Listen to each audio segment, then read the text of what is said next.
Up Sheoraphuli Tarakeswar local নিত্যদিন দেরি করে চলে তারকেশ্বর স্টেশন মাস্টারের ঘরে ঢুকে বিক্ষোভ নিত্যযাত্রীদের। প্রায় 30 মিনিট দেরিতে তারকেশ্বরে ঢোকে শেওড়াফুলি তারকেশ্বর লোকাল।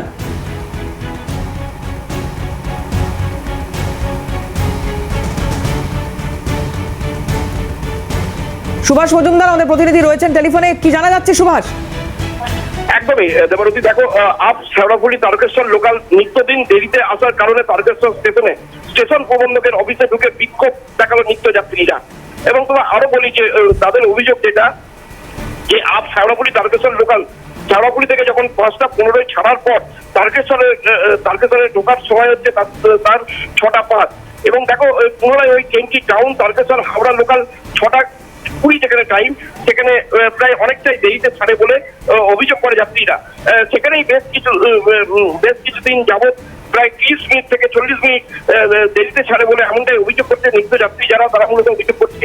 এবং তারকেশ্বর হাওড়া লোকালের নিত্যযাত্রীরা তারা হয়রানির শিকার হচ্ছে বলে এমনটা কিন্তু জানিয়েছেন। এবং আরো আমরা যেটা জানতে পারছি, প্রায় 30 মিনিট দেরিতে ঢুকে এই শেওড়াফুলি তারকেশ্বর যে লোকাল ট্রেনটি আছে প্রায় 30 মিনিট 40 মিনিট করে লেট থাকে।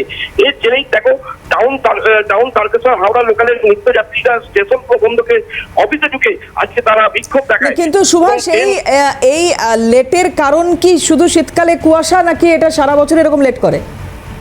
দেখো নিত্যযাত্রীরা তাদের যেটা অভিযোগ তিনি এই ঘটনা ঘটছে কারণ তাদের অফিস যেতে হয়, অফিসের যে পাশাপাশি বিভিন্ন জরুরি কাজে হয়তো তাদেরকে যেতে হয়, সেখানে দেখছে প্রত্যেক দিনই প্রায় ট্রেন লেট, যার জন্য কিন্তু আজকে বিক্ষোভে ফেটে পড়ে। এবং স্টেশন প্রবন্ধক যে আছেন এবং যিনি ঘোষক আছেন তার কাছে যে জানতে চাই যে কেন এত লেট হচ্ছে গাড়ি, আমরা নিত্যদিন অফিস যেতে পারছি না, এর কৈফিয়ত দিন।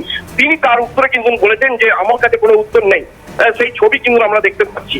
দেবারতী, ধন্যবাদ সুভাষ। কথা বলছিলাম, সুভাষ মজুমদার ছিলেন টেলিফোনে। GRP